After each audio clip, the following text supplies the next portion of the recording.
Assalamualaikum warahmatullahi wabarakatuh. Hi everyone, my name is Adinda Kaysa Hidayah and my students numbers is 2301861. So for this reflection video, I want to share my thoughts on Brown and Clark's reflexive thematic analysis and Kafala's approaching to interview.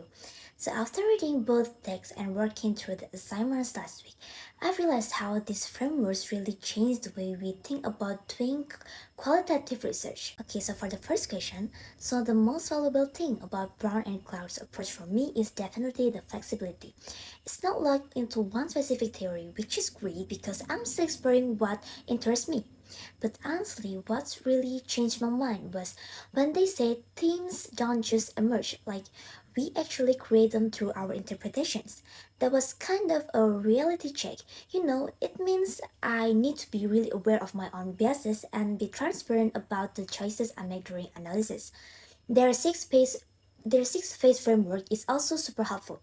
It gives structure without being too rigid, which is exactly what I need as someone still learning this stuff. For the second question, from Kfalev, for me was realizing that interviewers are not just about extracting information. They are actually conversation where knowledge gets created together with the participant. Before this, I kind of thought that interviewing was just asking good questions and recording answers. But Kafala shows that interviewer actively shapes what comes out of the conversation. So the interviewer is not neutral. You are not neutral. Your presence, your follow-up questions, everything influences the data. That's honestly a bit scary but also exciting. Like it means I need to be really thoughtful and present during interviews, not just reading from a script. So for the third questions, so this is actually really relevant for me because I'm planning to research students' experiences using AI tools as a speaking partner for language learning. And I can totally see how both frameworks would work together for this my potential research. I will use a Kvale's approach to interview students who practice speaking with AI, like asking them to describe what it's actually like, how it feels different from talking to humans, and what strategies they use. And I want to get those rich, detailed stories. Then I will use Brown and Clark's thematic analysis to find patterns across all the interviews.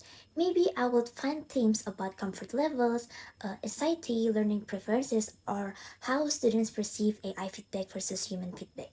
The cool thing is that both approaches require reflexivity, which I really need because I actually use AI tools myself for language practice. So I have to be super careful not to let my own positive experiences bias how I interpret what students tell me. Like if someone says something negative about AI, I can't just brush it off because I like it. For the next question, for the challenges, definitely a few. First, actually being reflexive in practice is hard. It's easy to say be aware of your biases, but catching them in the moment that takes real skill. Second, I'm worried about deciding what counts as a theme, especially since AI speaking partner is still pretty new territory. Like, how do I know if something is important enough to be a theme or just one person's unique experience? Also, interviewing about technology might be tricky. People might just say it's convenient without going deeper, so I will need to really practice those probing questions. And honestly, time management, both good interviewing and true analysis take forever. But I guess that's just part of doing quality research. So yeah, I think that's all from my explanation and my reflections on Brown and Clark's and Kvail and how I see them connecting to my potential research. I think that's all for me. Thanks for watching and wassalamualaikum warahmatullahi wabarakatuh.